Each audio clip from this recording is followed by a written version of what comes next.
It was really great to be a chemistry major at a liberal arts school that specialized in marine biology. Because that means it has to have a chemistry department, but it also means that once you get out of the chemistry classes that the marine bio students are taking, it's just like you and a guy, you and your teacher and like 8 other people. And that was really amazing. I am Joss Fong. I am a journalist and YouTube creator. I've made a career out of learning, and I'm here with Study Hall to talk to people about how they learn and the effect that their college experiences have had on their lives. Today, I'm talking with YouTuber, entrepreneur, best-selling author, podcaster, comedian, philanthropist, and vlog brother, Hank Green. We're talking about his life, his career, and his college journey. I feel like a lot of us feel like we know you, know a lot about your views, your values, but not actually too much about your origin story. So maybe I'll start by just asking, what does the word college kind of conjure up in your mind? In my mind, it definitely conjures up the traditional college experience. It's 1998. I've graduated from high school.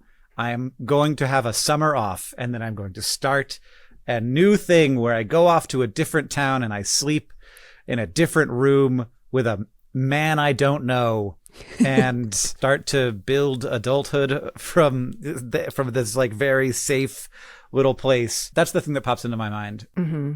Do you remember when you were a kid, was it always assumed that you would go to college? Yes. Yeah, so much so that it wasn't even something I thought about. Yeah, it didn't feel like a choice. The school I went to felt like a choice, but not that I went to a school. Everyone around me had that expectation. Though interestingly, I only applied to 3 schools. I did not have like a safety school or like a stretch school like they do these days. I applied to 3 schools I was definitely going to get into. I did not think for a second, because I couldn't think for a second, that I might get into like a good school, because that's not the transcript I had. But yeah, I just sort of applied to the 3 schools that I knew I would get into, and I got into all 3 of them. Okay. What was your relationship to school when you were a kid? I'm kind of surprised you weren't a straight A student for some reason. I was like a straight B student. I got pissed when I got a C. I close to failed a class, which was landscaping, because in order to get to this class, you had to get on a bus and go to a different school, which was cool. But not infrequently, I would not get on that bus, and instead I would do other things. And I was very careful about this, because this is the kind of kid I was. I was very careful that I missed the exact number of days. That was fine. But it turns out I calculated that incorrectly, and I missed 1 over the number of days where you get an incomplete in that class, basically. Somehow the teacher was like, this matters to this kid a lot. I'll just pretend like he showed up one of the days he didn't. So I privileged my way out of that situation. Incredible that you had a landscape design class. It was really useful. Like it remains something that I draw from regularly. Mm-hmm. So you were a kid in Florida. Did you have dreams about what kind of work you would go into? Obviously, you couldn't have envisioned what you are doing now, but did you have another dream? Well, there's a bit of what I'm doing now that I envisioned. Okay. From the earliest time somebody asked me what I wanted to do for when I grew up, I was thinking about like Jacques Cousteau, because, that was like one of the science communicators I was super into. I didn't think of him as a science communicator, but that's what he did. There were many science communicators who I really was very fond of, very amazed by that combination of like being people's window into the universe and also the sort of vibe that accompanies a scientist. So there was like that piece of it. But then I also like, at a point, I was like, well, that's cute and everything, but really the real thing is being an actual scientist. So I was like, I want to be a scientist, basically. I was headed down the road of being in pharmaceutical science. Okay. So when you were picking your colleges, you already kind of knew what you would major in? Yeah. I wanted to major in biochemistry. I majored in biochemistry. I declared that major day 1, and I graduated with that major. Wow. Oftentimes, I don't really see decisions the way that other people do. I feel like I just sort of go off in directions. But what made you choose biochemistry? Like, that's not something that 17-year-olds know what that even is. Yeah, no, I 100% the Mars trilogy by Kim Stanley Robinson. There was a character who I looked up to a lot, who was a biochemist, who developed a treatment that extended people's lives potentially indefinitely. Which was really, that was the kind of thing that I hoped to someday work on. I still, I'm follow this area of science closely. It's very interesting. There's lots going on in the space. And it's a messy one. As a science communicator, I kind of avoid it because it brushes up so closely with, the very long history of the fountains of youth being this mythical thing that people are trying to find. And it is often more about hype than it is about reality. But there's nothing about death that's sort of physically necessary. There's lots of things about death that are biochemically necessary given our current physiology, but those are all like solvable problems. They're just very complicated problems. So that's what I wanted to work on. But like my professors, my guys in the chemistry department that I was under, no one was working on a problem like that. There was lots of cool problems being worked on. So I just sort of like followed whatever research they were doing. Mm-hmm. I'm going to resist the urge to have the rest of this conversation be about you saying that death is optional. But That's not exactly what I said, but yeah, it is. There's nothing in terms of the physics of bodies that means they have to die. Right. Yeah. So interesting.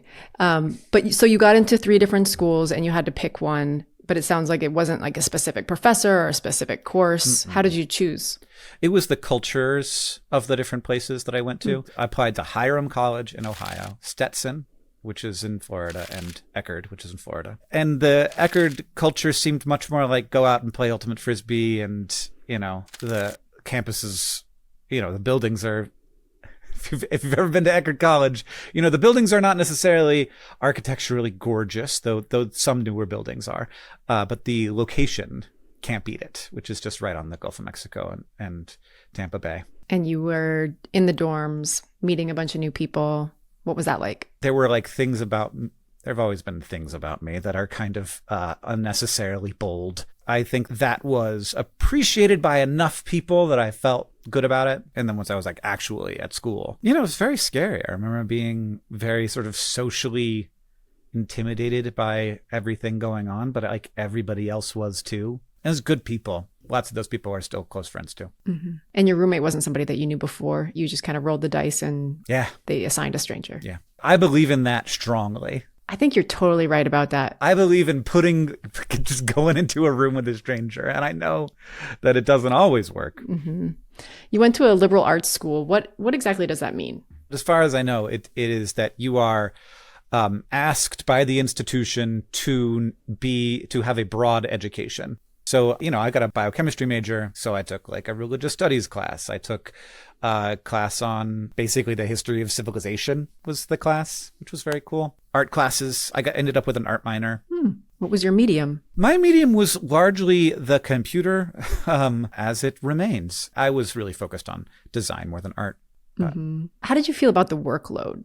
Some people feel like their high school experience prepares them to take responsibility for, doing all the work that college requires. How was it for you? I remember this like first semester. It wasn't so much that there was too much to do. I was able to do everything I was supposed to do.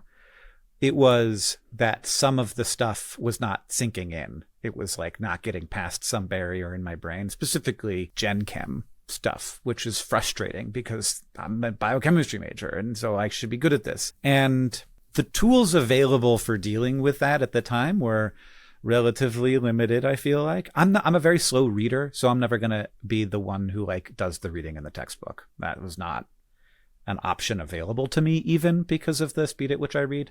I have a little bit of very mild dyslexia. So really it was down to asking other people for help. And in doing that, very quickly, I went from being the one who needed help to being the one who was giving help. There was a barrier that I got over, and I don't know if it was the amount of information or if it was just like how my teacher was teaching it. Gen Chem was a very big class. Like it was a big lecture class. So there wasn't a lot of like direct contact with the professor the way that I would get later, because most of those kids went off into the marine biology program. But there were like TAs, sophomores, juniors who were there to help if you were having a hard time. And that is something I took advantage of. And, really basically, I can't remember the specifics because I'm 45 years old, but like unlocked something where I was like, oh, and then from then on, in terms of chemistry, and until it started to bump up against physics and calculus, I was the guy to go to help other people, which I really loved. But then, like junior, senior year, when you're starting to do like analytical. There's so much statistics that I found kind of annoying, and PChem, which I don't know that anybody's ever gotten a chemistry degree and been like, ooh, PChem was so fun. But physical chemistry was so hard that it was, once again, I feel like I was sort of bumping up against the limits of what my brain was capable of. Like I just was not smart enough for the class, and that was fine. I passed.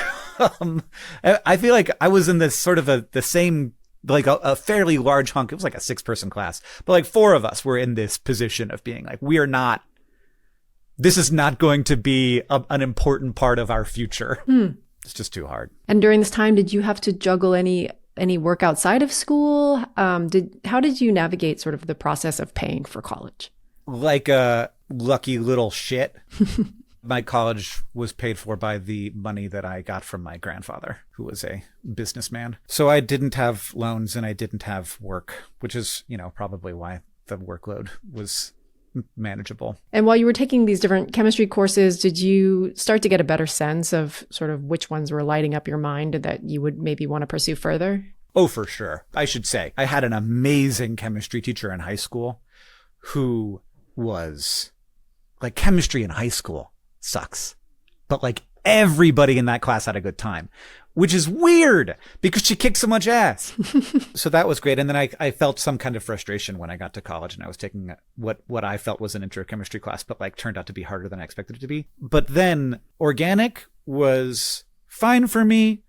I found it over reliant on memorization, which it remains, and I will fight organic chemists about this. I think that the organic chemistry curriculum is could be shined up a little bit even today. But then biochemistry is really where I was like, when it like that bridge between this most bizarre thing of like a nonstop system of chemistry that's been like doing stuff on the earth for 4 billion years and has resulted in everything from like brontosauruses to dragonflies to us. Biochemistry was in the 90s and early 2000s was a very well established and full of stuff to know, but like really also full of stuff we didn't know yet, which felt very obvious. And I ended up studying the immune system under my professor Guy Bradley, and we were working on all kinds of stuff to try and figure out how to make the immune system do stuff that it wouldn't normally do. That's really what lit me up. The fact that life is made out of chemistry is very weird. One of my favorite facts is that when America was discovered, we didn't know why we needed to breathe. Really? Yeah. We didn't know why we needed to breathe? Yeah, everybody knew that if you stopped breathing, you would die, but nobody knew why. Wow. What did it take to find that out? It took it took chemistry. It took a lot of Antoine Lavoisier and Dalton over there trying to figure out what molecules do, where they come from, where they go. Wow. That's all relatively new information. You mentioned that you had a really great chemistry teacher in high school, and I feel like we all have, that teacher that we love that really maybe shapes what we decide to do next. For me, it was my history teacher. But I'm curious what you learned from high school and college about what a good teacher even is as someone who teaches people for a living now. I do like to say that I help people learn rather than teach them, because there is so much to being a teacher that I do not do. Like, for example, individualization is something that I can't ever do and don't do, which I think is an important part of being a teacher. So seeing what each individual student is up to, how they're seeing things, and what they're having trouble with. So the part that I share, I'll start there, is the performance, is like, I am in front of you and I am here to put information in your heads. And there's kind of there's a spectrum from like, okay, you're here because you need this information and I am the one who has it. And so you're going to deal with however I give it to you, which is not something that many teachers do. But then there's a spectrum all the way up to like the people who are basically thinking of it like, okay, I am doing a show here. Michael Faraday did these lectures where it was really like, hey, we understand chemistry now, but like maybe you can too, and sharing how we know things. Like not just saying this is what we know, but being like, I'm going to show you right now. So that is what is shared. But then the most important thing that I cannot do is motivation. It's accountability. It is like, I am a person who cares about you and you don't want to let me down. And so you're going to do the work. And I can't do that. Like, all I can do is say, like, these are here. And if you need them, I hope that they're a useful tool. Well, the performance can be quite motivating if it's inspiring as well. The way that I try to motivate is through curiosity, where I was like, you want to know this, isn't this cool? But ultimately, that's all internal. To have some externals. And you felt that in college, that your classes were small enough that you had that kind of relationship. They would know if you were letting them down. Yeah. I mean, in that Gen Chem class, that was really more about like, I'm letting myself down, kind of an existential crisis. Like, if I can't do Gen Chem, if I can't do the 101 class here, I'm in a lot of trouble. So that was more like straight fear, which is maybe part of why I was having a hard time with it. It was really great to be a chemistry major at a liberal arts school that specialized in marine biology.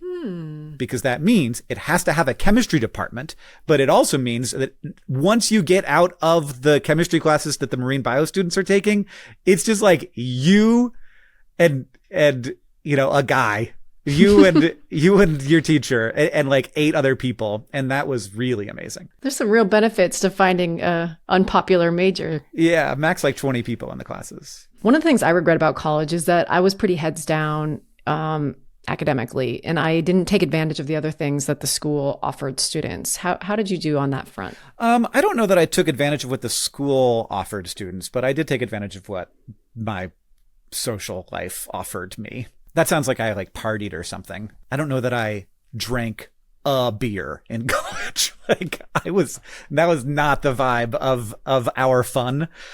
But yeah, I fell in with a real group of nerds. There was a lot of Smash Brothers. There was a lot of, Sid Meier's Civilization going on. And that kicked ass for me. That's really what I wanted. I will say, there was plenty of like being outside, and goofing around and like rollerblading and playing Ultimate Frisbee and, Florida type shit. Mm-hmm. So it was 4 years and you were done? Or did it take you longer than that? It was 4 years and I was done, yeah. Were there ever any moments when you didn't know if you were going to be able to graduate in 4 years, or was it pretty straightforward? It was just pure dread. It wasn't actually, I think, considering what might happen even. It was just dread at like, if I can't pass this class, what does that mean? Mm-hmm. The fear was not productive. The thing that made the fear go away was getting help, not, white knuckling through it. Did you have space in your mind to think about what was coming next for you after graduating? Yeah, for sure. And I actually ended up getting an internship at the research institute that my advisor worked at. And then that was like a bridge where I was like, oh, now I have a job, kind of. And so what came next? Well, after the Tampa Bay Research Institute internship ended and they did not want to hire me on full time, I moved in with my parents, which I suggest everyone do. And I got a job as, I don't know what the heck this job, I guess a quality control engineer. It was a lab that had one employee and I was the one employee. And my job was to do this same assay every day, which was basically counting dots and pipetting. It was like a biological fungicide company. My job was to scrape a little bit of the skin of an orange or a cherry or a peach, and then dissolve that in water and then grow it on a little plate and then count how, like, and basically I was testing whether or not the farmers were correctly spraying the fungicide on their crops. I'd send that email off to somebody and then they'd take an action. But it was intolerable because I was alone all of the time in this for, 8 hours a day. I mean, it was like dope from one angle, where it's like running a lab, basically. I was ordering all of the supplies. I had an office. I had a lab. I had a giant tank of liquid nitrogen, which you can't not mess with.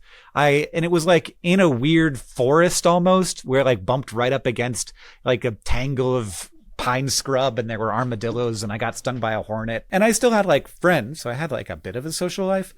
But also while I was working at that lab, I was doing some internet stuff, because otherwise would have gone insane, I think. So that's what I did. I got a job in chemistry, and I mean, kind of chemistry. And I worked in a lab, and I did lab stuff, and I got paid fairly well for it. You got a job doing chemistry after getting a major in chemistry that you... I know, it happens. It's a very straightforward. Yeah, for sure. And then did you start to think about how you were going to get to the point where you were going to fulfill your dream of, studying the human longevity and lifespan?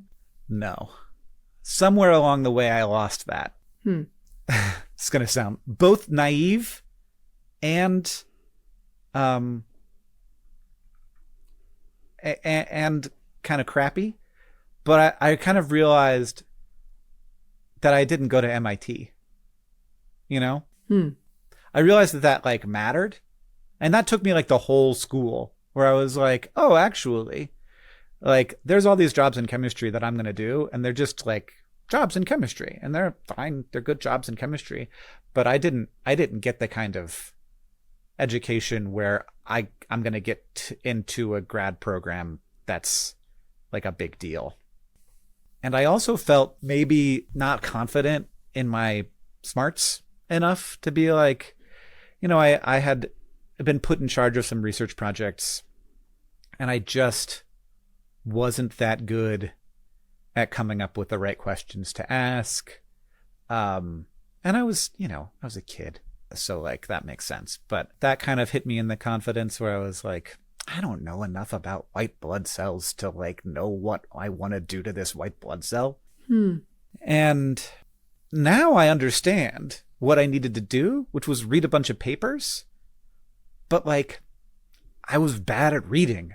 So like, it was always really hard for me to read scientific papers. It took me a long time to get good at that. The way that my brain has dealt with its limitation is that it has, if you give me words in a certain format that is an expected format, I can deal with that. And if you break that, like a comic book, for example, I have a very hard time reading comic books because it breaks the format that my brain has gotten used to for words. It's very easy for me to read tweets. It's fairly easy for me to read books.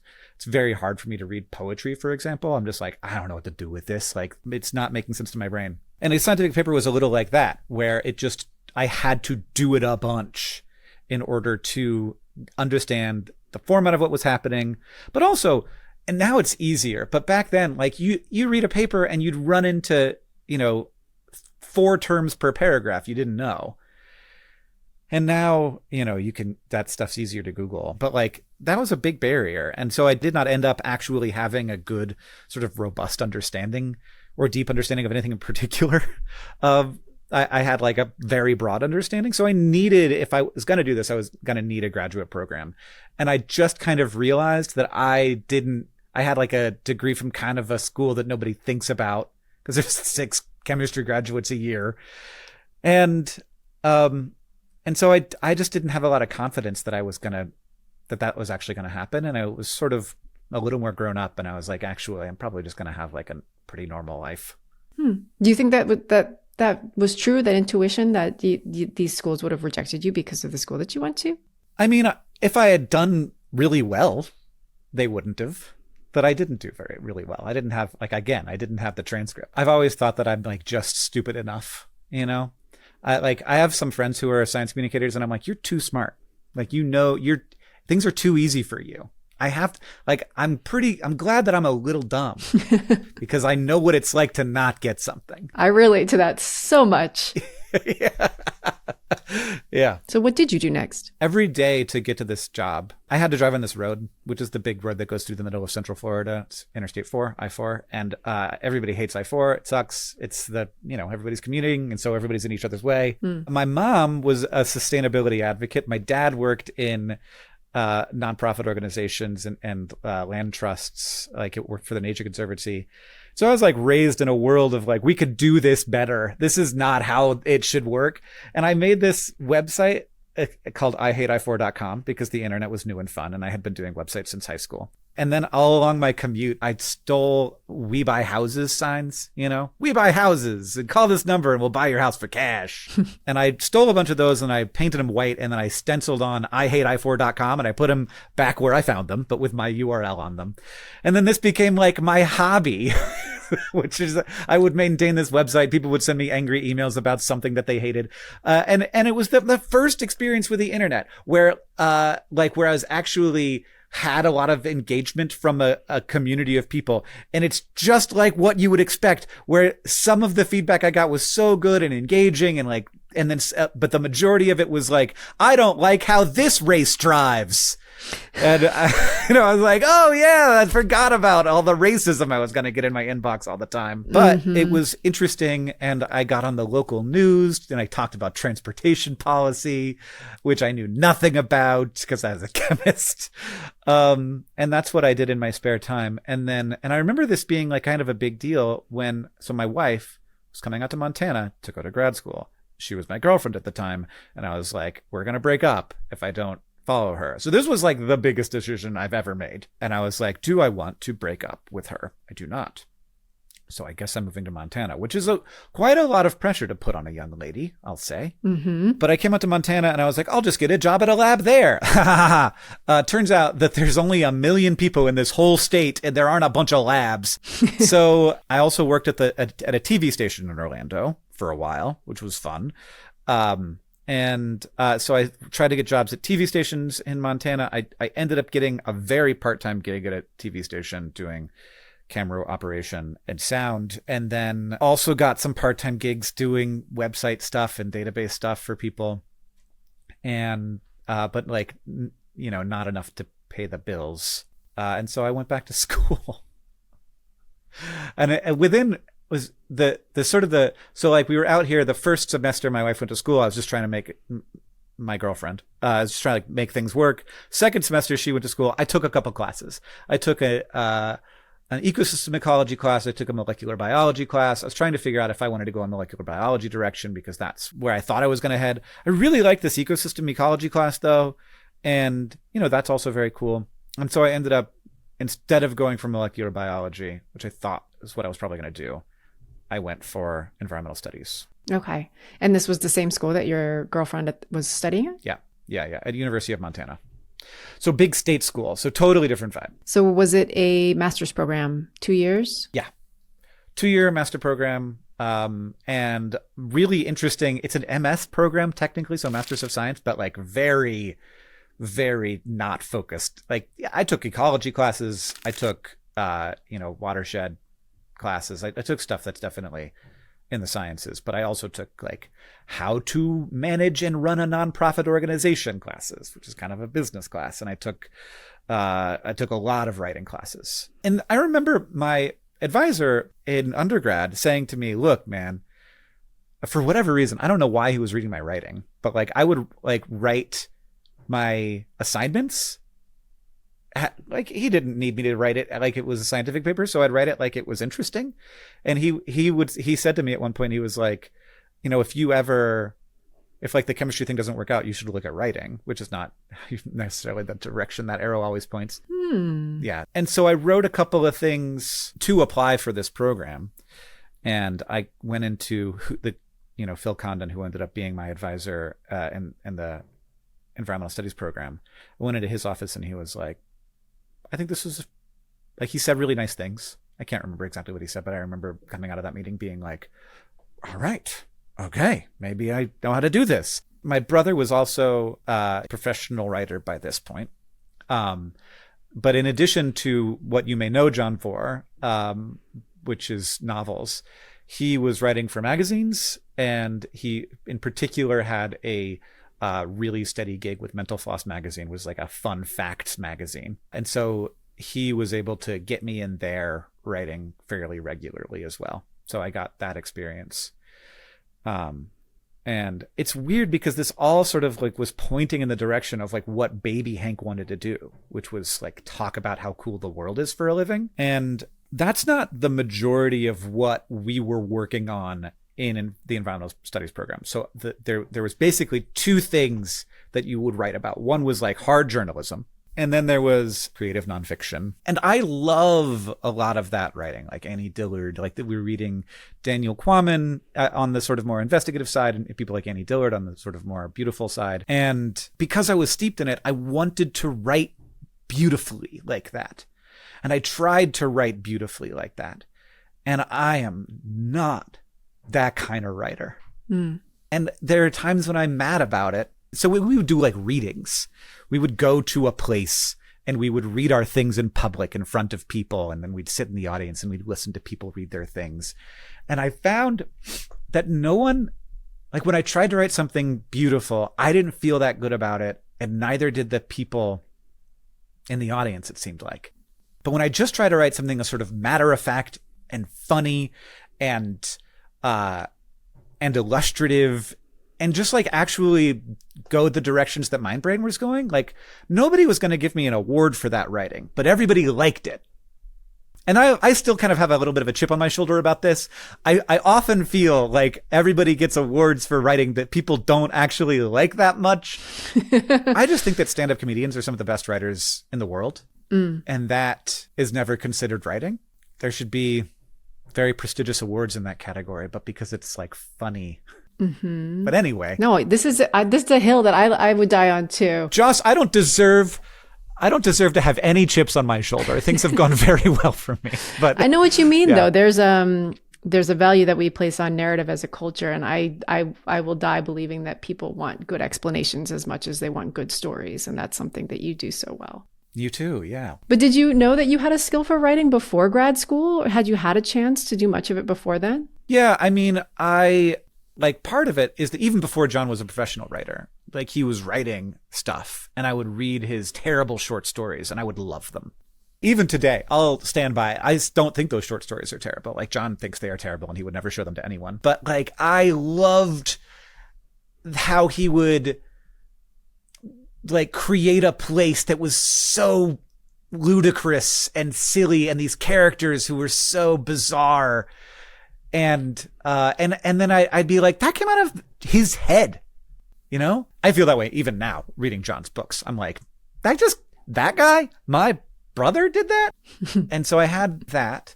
And I think that like everybody in my family is creative. They're all trying to do interesting stuff. You know, my mom's a painter. I think my dad is a green brother, you know, like if we had started the project with the three of us, he would fit right in. And it didn't seem like an impossible thing to me. And then, you know, I'm trying to think like what I was writing before Mental Floss. It was maybe these fairly pretentious journals. And then I wrote some fiction. But the feedback that I got when people read the stuff that I wrote was always quite good. You know, all the social status I had in like middle and high school was until senior year when I actually found like good friends was based on being a bit of a clown. And like being a bit of a clown saved me ultimately in like middle school. Like it protected me from being bullied, from like being physically hurt. And so like I think that I like many people built up that muscle because I was being, you know, physically bullied. And like when I was able to do things that made everyone laugh, like my status was obviously different in school the next day. Sure. Yeah. Yeah. And so I think that's really when I started building that up. Mm-hmm. And then it kept working, you know, like it like when I made stuff and I worked hard on it. There was a couple of times when I like got really hurt when I wrote something that I thought was good and it would get rejected from a publication, or, you know, the editor would send it back and say, you got to start from scratch on this one. Mm-hmm. But usually when that happened, it was because I was trying to do something beautiful. And when I would succeed, it was because I was just trying to explain something and keep people's attention, Mm-hmm. which I was always quite good at. And how were you thinking about the role that your master's degree would play in your career at that time? Were you just following your interests, or did you have a vision for what it would lead to? I was following my interests. Mm-hmm. So when I first moved to town, I got a couple of like small gigs freelancing, doing people's web stuff. This was early in the internet, relatively, and people were starting to need websites. And what I thought was, I'll do this environmental studies program. I'll have a bunch of contacts in the environmental world of environmental nonprofits, which is a bunch of people who need services from a guy like me. Whether that's communication or whether that's like building a donor database that's like functional and useful, or it's, you know, it's a brochure website. And that absolutely worked. Out of school immediately, I had all the work I wanted or needed from people in the environmental nonprofit world. Wow. And so I started this blog called EcoGeek, and then it became a thing that was on Dig and Reddit a bunch. And every time that happened, $100, $200 would end up in my pocket. And that was the job. I wrote 3 or 4 blog posts a day and just grinded on that for years. And looking back on these 2 degrees that you have and the studies that went into them, what do you feel like you took from those experiences into the career that you have now? Oh, I mean, from my undergrad, like, I will die on this hill. Everything has been useful. Like, that landscape design class in high school was useful because of the job I ended up having. Everything I know from that religious studies course, from the leadership development course I took, from analytical chemistry, from immunology, like everything is stuff that, like, of course it is, because my job is to like know a bunch of stuff. Yeah. But I also think that having that broad base of knowledge means that the sort of scaffolding from which I can hang further knowledge is just pretty robust. And what do you mean by scaffolding there? Well, you know how, like, you know a good fact, right? One fact is that fertility rates around the world are falling. Great. On what does that fact hang? So we maybe already knew, you and I, that as places become more well-educated and more affluent, the fertility rates fall. We already knew that. That was something that we were aware of. We also know that, like, natural selection selects for creating more babies. That's the thing that it selects for. So it's kind of weird that that's happening, because why would it happen? And so you have to start to think, okay, well, there's like some other context around that, which is that, humans are not primarily, like, are we primarily biological anymore? Are we primarily cultural? And to what extent are we more and more technological? And so, like, facts exist in webs, and if they're not connected to something, they fucking fall to the floor. Mm-hmm. That's what I mean. Like, when you get a broad base of knowledge, there's always something to hang a new fact off of, and it's existing in interplay with other things. In contrast to thinking, must it be hard to fit all this information into a head? And actually, the more you know, the easier it is to learn new information, which is wild. It's kind of the case for the liberal arts education. It is, but I don't know who else is going to have a job like me. So I like have the perfect job for this situation. Mm-hmm. Is there anything else when you look back on your education that you would have done differently if you were going to start it all over again? I don't know, but I would have been happy with a lot of different paths. I bet I would have had time to do more music, and I feel like I should have done that. I played percussion in high school, and I would really like to be better at that. But also, like, maybe I should have learned how to play saxophone, the coolest of all the instruments. Everybody knows that. And I like, imagine if I just busted out the saxophone right now, or I like out on stage at VidCon and I'm like, let me hit you with a sweet sax solo. No, like, I just wish I was that guy. I was going to say guitar, but I think you're right. I think the sax is cooler. It's so cool.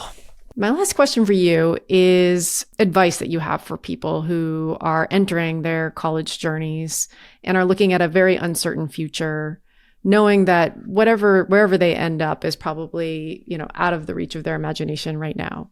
Absolutely terrifying moment, I will say. First of all, I'm glad that I graduated when I did. This moment is scary, I think, largely because of AI. One big thing is I don't know why anybody hires somebody who sucks. And, like, I got to suck at stuff for a long time before getting good at things, and I got to be paid to suck at it. Same. So, yeah, I think that is messy. I'm sorry that I've been talking about why it's bad for a long time. But what I'll say is you go to school to learn how to learn. And that is, like, so everything you can do to think about it through that frame. Like, I am building a toolkit right now.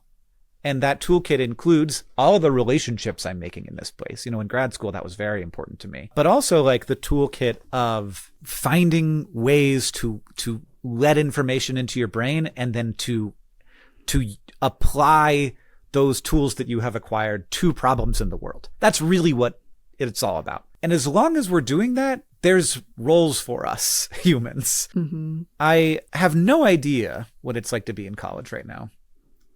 But so I cannot give more specific advice than this. But I do think everything you can do to imagine what you are doing is not just learning, but learning how to learn. I feel like that's the class that I'd want to take. Could I teach that? Could we teach that? Could we do it? I would take it. I would sign up. Let's get our scaffolding going, build our web. Yeah. You might not know what problems you're going to be working on, but you can have the tools ready to go. Well, I've learned so much. Hank, thank you for sharing your college journey with us today. Thank you. And thank you for turning the tables on me. This has been really cool. Thanks for watching this episode of College Journeys. And thanks to my guest, Hank Green. We all have a unique journey. And wherever you are in yours, Study Hall has resources to help you. From our fast guides to college majors, to actually signing up for college level courses through gostudyhall.com, we can help you on your path.